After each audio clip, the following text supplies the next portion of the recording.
자, 명제 세 번째는 필요 조건과 충분 조건이라고 하는 겁니다. 어떤 내용인지 좀 볼게요. 명제 P면 Q가 참일 때, 이 조건문이 참일 때, 즉 이렇게 나타내죠. 두 줄로. 이때 P는 Q이기 위한 충분 조건이고 Q는 P이기 위한 필요 조건이다. 즉 P면 Q다가 참일 때 이 가정에 해당하는 것은 결론에 해당하는 것에 대해서 충분 조건이다 이렇게 말하고, Q는 즉 결론은 가정에 대해서 필요 조건이다 이렇게 얘기합니다. 이 예를 좀 하나 들어보겠습니다. 자, 뭐 교재에도 예가 있고 여러 가지가 이제 생각할 수 있는데, 우리가 이제 그 초등학교 때 배웠던 것 중에 이런 게 있어요. 정사각형, 사각형의 종류 중에 정사각형이 있습니다. 정사각형. 이 정사각형의 모임이 있다고 쳐. 근데 이거를 이제 포함하는 개념 중에 뭐가 있냐면 직사각형 있죠. 자, 요거 두 개 가지고 한번 얘기를 해봅시다. 정사각형이면 다 직사각형입니까? 그건 맞죠. 그죠? 정사각형이면 다 직사각형이라고 말할 수 있어요. 그래서 이건 참입니다. 그죠? 하지만 직사각형이라고 해서 다 정사각형이라고 말할 수 있느냐 이거야. 그건 아니죠. 직사각형 중에는 정사각형이 아닌 것도 있습니다. 자, 그러면 우리 이렇게 얘기할 수 있지 않을까요? 정사각형은 이미 직사각형이 되기에 충분합니다. 충분한 조건을 다 갖추고 있어요. 그러니까 정사각형은 충분이다, 직사각형이라고 얘기할 수 있는 거죠. 그래서 충분 조건입니다. 정사각형은 직사각형이 되기 위한 충분 조건. 근데 직사각형이 정사각형이 되려면 이미 충분합니까? 아니죠. 직사각형은 각이 4개가 다 똑같고 90도로 변은 다를 수 있습니다. 하지만 정사각형은 각도 4개 다 90도로 똑같고 변도 다 똑같아야 돼요. 조건이 더 까다롭죠. 그러니까 직사각형이 정사각형이 되려면 그 까다로운 조건을 더 만족할 필요가 있습니다. 그래서 필요 조건이에요. 그러니까 이제 변이 길이가 이제 가로와 세로가 다른데 이게 두 개가 같아질 필요가 있는 거죠. 그래서 직사각형이 정사각형으로 들어가려면 필요, 정사각형이 직사각형으로 하려면 충분, 이렇게 얘기하는 겁니다. 자, 그래서 P이면 Q이다가 참이면 P는 Q이기 위한 충분 조건이고 Q는 P이기 위한 필요 조건이라고 우리가 말을 하는데, 이 반대 방향으로 된 조건문은 이때 반드시 참인 것은 아니죠. 그게 참이 되려면 어떻게 됩니까? 서로가 포함 관계를 가져야 되니까 P하고 Q가 같을 때만 참이 되고요. 아니면은 작은 쪽, 그러니까 포함되어 있는 쪽에서 포함하는 쪽, 큰 쪽으로 이렇게 화살표가 갈 때, 즉 가정이 안쪽에 있고 결론이 바깥쪽에 있을 때만 우리가 참이라고 하죠. 충분 조건일 때 참이라고 하고, 그거를 갖다가 Q는 P이기 위한 필요 조건이다 이렇게 불러요. 이 화살표가 반대가 되는 게 아니고 그냥 요거 자체를 이 두 가지로 부를 수 있다는 겁니다. 누구를 주어로 하느냐에 따라서 얘를 두 가지로 부를 수 있다라는 얘기예요. 되겠습니까? 그리고 이 화살표 방향을 바꾸면 그거는 거짓이 될 수도 있다. 참이 될 수도 있지만, 자, 어떨 때 필요 조건, 어떨 때 충분 조건이라고 얘기를 하는지 잘 알아두시기 바랍니다. 안에 포함되어 있는 걸 주어로 할 때 충분 조건, 바깥의 거를 주어로 할 때 필요 조건으로 하고, 포함 관계가 이런 식으로 되어 있어야 된다. 이 내용이죠. 명제 단원에서 가장 중요한 것이 어떻게 보면 이 필요 조건, 충분 조건 따지는 거라고 볼 수도 있고, 다른 단원에서 가장 많이 인용되는 것도 사실은 요 내용이다라고 얘기할 수 있습니다. 명제 단원에서. 자, 두 번째 이제 필요 충분 조건 얘기를 좀 해볼까요? 자, 필요 충분 조건이라고 하는 것은 명제 P이면 Q와 그 역 Q이면 P이다, 이 두 가지 조건문이 모두 참일 때, 이때 우리가 필요 충분 조건이다 말합니다. P는 Q이기 위한 필요 충분 조건이고 또 Q도 P이기 위한 필요 충분 조건이다 이렇게 말을 하는 거죠. 즉 P이면 Q가 참이고 Q이면 P가 참일 때, 이때 기호로 이렇게 나타납니다. 쌍화살표인 거죠. 이때 P는 Q이기 위한 필요 충분 조건이라고 말한다. 이때는 이제 Q가 P이기 위한 필요 충분 조건이라고 말해도 됩니다. 되시죠? 서로가 포함 관계가 있는 거예요. 진리집합 사이에. 자, 그래서 항상 이것을 진리집합 사이의 포함 관계로 우리가 이해해 두는 것이 좋습니다. 그 아래 바로 그 내용이 정리되어 있는데, 자, 좀 내려가서 내용을 살펴보겠습니다. 자, 뭐죠?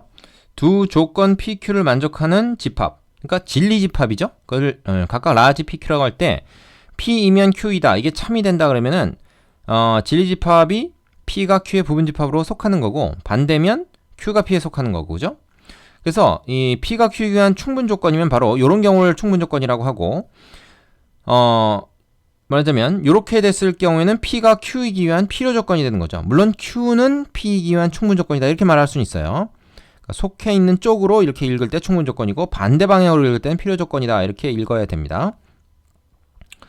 자, 쌍화살표로 되어 있을 때는 두 집합이 같을 때, 이때는 뭐 얘가 이거이기 위한 필요충분조건이다 말해야 되고 반대로도 필요충분조건이라고 말할 수 있는 거죠. 되시겠습니까? 역도 성립한다라는 말은 뭡니까? 그러니까 진리집합 사이의 포함관계가 이렇게 되면 우리가 이렇게 충분조건이다, B가 Q에 의한 충분조건이다라고 얘기할 수 있고 Q가 P이기 위한 필요조건이다 이렇게 얘기할 수 있다는 거죠. 얘가 가정, 얘가 결론 이렇게 얘기할 수도 있고, 또 Q가 P에 속할 때도 마찬가지입니다. Q가 P이기 위한 충분조건, P는 Q이기 위한 필요조건이다 이렇게 말할 수 있는 거예요. 요것만 보고도 되시죠? 자, 요건 이제 예제를 통해서 우리가 좀 확인을 좀 해보고 연습을 해야 좀 익숙하게 할 수 있고요. 어떤 명제가 나오냐에 따라서 이게 좀 쉬운 문제가 될 수 있고 어려운 문제가 될 수도 있습니다. 교재에 있는 개념 확인 코너 가지고 우선 그 빈칸 채워본 다음에 필수 예제로 넘어가 보겠습니다. 자, 필수 예제 11번부터 보죠. 다음 두 조건 PQ에 대해서 P는 Q이기 위한 어떤 조건인지 말하여라. 주어가 누굽니까? P가 주어죠. 자, 그럼 이거는 이제 진리집합 사이의 포함관계를 가지고 살펴봐도 되고요. P이면 과연 Q가 참인가? 이렇게 화살표를 그어봅니다. 또 Q이면 P가 참인가? 이 역에 대해서도 화살표를 그어보고 이게 성립하나 성립하지 않나를 그어서 성립하는 쪽으로만 화살표를 두 줄 그으면 되겠죠. 뭐 그런 방법도 쓸 수 있습니다. 이걸 이제 반례찾기라고 하는데, 진리집합 사이의 포함관계가 명확치 않을 때는 이런 방법을 쓰는 것이 더 좋습니다. 자, 1번부터 보죠. x제곱 마이너스 4x 플러스 3. 이거를 만족하는 x값은 뭐죠? x가 지금 요거는 사실은 x-1, x-3 이퀄 0이다. 뭐 이렇게 볼 수 있는 거니까 x가 1 또는 3이다. 그러면 이게 이제 진리집합이 요 원소 두 개고 이쪽은 x 이퀄 1 하나니까 여기서 1로 가는 건 뭐야? 1,3이다 라고 하면은 이거는 뭐야? 그 x가 1이라고 할 수 있습니까? 아니죠. x가 1 또는 3이면 반드시 x가 1이라고 할 수 없죠. x가 1이면 x는 1 또는 3이다 라고 말해도 됩니까? 말해도 됩니다. 그러니까 이거는 뭐야? 얘가 이렇게 되는 거죠. Q에서 P 쪽으로 이렇게 오는 거죠. 그럼 이거는 Q는 P이기 위한 충분조건이지만 P는 Q이기 위한 필요조건입니다. 근데 여기서 문제가 뭐라고 했어요? P를 주어로 했죠. 그래서 P는 Q이기 위한 필요조건이 됩니다. 얘는. 그리고 이건 진리집합 사이의 포함관계를 가지고 따져봐도 이 P의 진리집합을 라지 P라고 하고 Q의 진리집합을 라지 Q라고 했을 때 이런 관계가 있는 거죠. 어떻게 돼요? 1은 공통으로 가지고 있지만 3은 P만 가지고 있는 겁니다. 그래서 Q가 P이기 위한 충분조건이 돼요. 그죠? 안에서 밖으로 나가는 게 충분이니까 Q가 P이기 위한 충분조건. 그러니까 P는 Q이기 위한 필요조건이라고 말해야 되는 거죠. 되겠습니까? 네. 두 번째 문제. x 이퀄 y다. 그러면 xz는 yz와 같다. 이런 건 이렇게 이제 진리집합 사이의 포함관계로 얘기하기가 조금 쉽지가 않잖아요. 그래서 화살표를 이용한 방법, 반례찾기 방법을 해봅니다. 자, x하고 y와 같으면 무조건 거기다가 양변에 z를 곱해도 이거 됩니까? 되죠. 등호 성립합니다. 그런데 x, z, y, z가 같다고 해서 x와 y가 무조건 같은 수다 이렇게 얘기할 수 있느냐? 아니죠. 만약에 z가 0일 때는 x, y가 같지 않아도 이 식이 성립합니다. 그러니까 이 식이 성립한다는 것만 가지고 우리가 x, y 같다고 얘기할 수가 없는 것이죠. 이런 반례가 있어요. 그래서 얘는 뭐예요? P이면 Q이다만 참입니다. 그럼 P는 Q이기 위한 충분조건이 되죠. 이 경우엔. 그죠? 물론 이제 Q는 P이기 위한 필요조건이겠지만 여기서 이제 P를 기준으로 얘기를 했으니까. 세 번째, x제곱은 4고 절대값 x는 2다. 자, 그럼 이거는 이제 진리집합을 구하기가 쉬워요. P 진리집합은 어떻게 됩니까? 이거는 플러스 마이너스 2죠. Q 진리집합은 어떻게 됩니까? 얘도 플러스 마이너스 2죠. 그러니까 결국 뭐야? 둘이 같으니까 이거는 둘이 서로 상등인 경우고 이때는 필요 충분 조건이다 이렇게 얘기할 수 있겠죠. 필충. 즉 x제곱이 4면은 절대값 x는 2라고 할 수 있고 절대값 x가 2면은 x제곱은 4라고 할 수 있다. 뭐 두 가지가 다 성립한다고 볼 수가 있습니다. 그래서 화살표를 이용한 그 반례찾기 방법이나 아니면 이제 진리집합사의 포함 관계를 이용해서 우리가 필요 조건, 충분 조건을 구분할 수 있으면 됩니다. 필수 예제 12번으로 가기 전에 밑에 유제 문제 꼭 풀어보시고 넘어가시기 바랍니다. 자, 전체집합 U의 두 부분집합 PQ에 대하여 조건 PQ가 진리집합을 각각 라지 PQ라고 할 때 스몰 p는 not q이기 위한 충분 조건이다. 이때 다음 중 옳은 것은 그랬습니다. 자, 스몰 p가 not q이기 위한 충분 조건이니까 화살표 방향이 이렇게 되는 것이 참이죠. 그죠?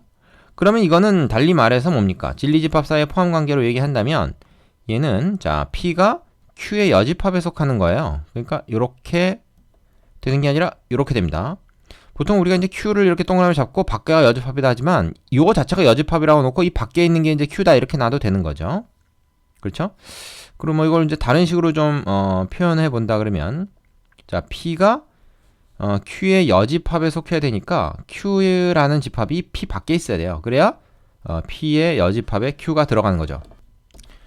왜냐면 이제 Q의 여집합이라고 하는 거는 전체 집합에서 Q 제외한 나머지 부분인데 거기에 이제 P가 속하게 된 이런 상황으로 볼 수도 있고 이렇게 그려도 됩니다. 자, 다음 중 옳은 것은 우리가 사실 이제 따지기에는 이게 좀 보기가 더 좋죠. 그죠? 늘 뭐 이런 식으로 해야지 여집합을 가지고 이렇게 집합을 잡지는 않았으니까 이것도 뭐 틀린 건 아닙니다만은 자, P가 Q에 속한다 틀리고요. Q가 P에 속한다. 서로 간에 포함 관계가 없어요. P의 여집합이 Q에 들어간다. P의 여집합은 이거 바깥에 있는 이건데 이게 Q에 다 들어간다고 얘기할 수 없죠.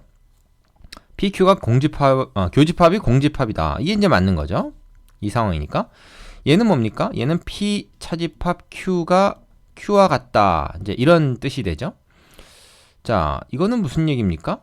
뭐 여기를 봐도 P에서 Q를 뺐다고 해서 Q가 되진 않죠. P가 되죠. P.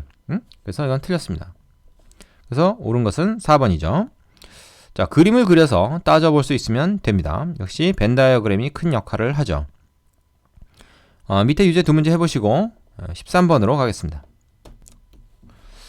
자, 13번 두 조건 PQ가 있는데 P가 Q이기 위한 필요 조건이라고 합니다. 근데 이제 그 어떤 부등식으로 이 범위를 우리가 지금 X에 대해서 X의 어떤 범위를 주어진 거 아닙니까? 그러면은 이거를 우리가 수직선에다 한번 표시를 해볼 수가 있어요. Q 같은 거는 어때? 뭐 분명하게 1에서부터 3까지라고 딱 정해져 있죠. 그러니까 이거를 그려보면 이렇게 그릴 수가 있습니다. 근데 P가 Q이기 위한 필요 조건이니까 뭐가 참인 겁니까? 여기서 이쪽으로 가는 게 아니고 이렇게 되는 거죠. Q가 P에 속하는 겁니다. 그러면 이제 요 집합 그 진리집합 Q가 P에 속해야 되고 P는 얘를 포함해야 되는데 P가 뭐예요? A보다 크다. 그러니까 A라는 값보다 다 오른쪽에 있는 값인데 그 A가 여기 있으면 되겠습니까? 안 되겠습니까? 이거보다 오른쪽에 있는 거에 Q가 속하지 않죠. 이쪽에 있어야 됩니다. A가 여기 있어야 돼요. 그래서 이렇게 되는 게 다 P인데 Q가 P 속에 이제 속해야 되는 거죠. 이렇게 돼야 되는 거. 그럼 A는 뭐냐? A 입장에서는 자, 요거 등호 포함입니다. A 입장에서는 1보다만 왼쪽에 있으면 되네. 근데 딱 1이 되더라도 어쨌든 포함되는데 문제가 안 생기죠. 등호도 넣어야 됩니다. 자, 이 등호 넣는 거는 얘가 칠해져 있기 때문에 넣는 게 아니고 둘 다 비어있더라도 사실은 등호는 들어가요. 그래서 등호를 넣어서 말이 되는지 안 되는지를 따져보고 등호의 포함 여부를 결정하라고 했습니다. 여기서는 등호 넣어도 말이 됩니다. Q가 P에 속하는 데는 별 문제가 안 되기 때문에. 그래서 A 값의 범위가 그냥 이것이 답이 돼요. 되겠습니까? 예. 자, 이게 요 P가 Q이기 위한 필요 조건이다라는 것이 이제 이런 그림을 의미하는 것이다라는 것을 찾아내면 되겠죠. 자, 유제 해보시고 14번으로 가겠습니다. 자, 14번. 네 조건 PQRS에 대해서 P는 Q이기 위한 충분 조건, Q는 R이기 위한 필요 조건, Q는 R이기 위한 충분 조건, S는 Q이기 위한 필요 충분 조건, 이런 관계가 있을 때 이때 R은 S이기 위한 무슨 조건인지 구해라. 자, 이거 한번 다 적어볼까요? P는 Q이기 위한 충분 조건입니다. 근데 P는 또 R이기 위한 필요 조건이니까 R에서 P로 가는 거죠. R이 P에 속하는 겁니다. 그죠? 그 다음에 Q는 R이기 위한 충분 조건이라고 했잖아요. Q는 R이기 위한 충분 조건. 그러니까 Q에서 R 쪽으로 이렇게 가는 거죠. 그러면 서로가 서로 이렇게 포함하는 관계라고 하면 결국 뭐야? 이거는 진리집합으로 얘기했을 때 PQR이 다 상등이에요. 다 똑같은 게 돼야만 이게 가능한 겁니다. S는 Q이기 위한 필요 충분 조건이다 그랬으니까 Q하고 S하고 필요 충분 조건이라면 이렇게 되는 거죠. 근데 사실은 서로가 이렇게 속하기 때문에 얘들도 사실은 다 똑같은 거예요. 다 필요 충분 조건입니다. 그러니까 뭐야? 여기다 S까지 다 똑같은 거죠. 그러니까 뭘 가지고 잡아서 두 개를 얘기해도 다 필요 충분 조건이 됩니다. 그래서 답은 필요 충분 조건이다. 이렇게 얘기할 수가 있겠습니다. 이해되십니까? 서로가 빙빙 돌아가면서 포함을 하기 때문에 그럴 수밖에 없다. 자, 요 관계를 찾아내는 것이 중요한 거죠. 이런 문제들은. 밑에 유지해보시고 연습 문제 이어서 풀어보시면 되겠습니다. 자, 여기까지 명제 단원이었습니다. 수고하셨습니다.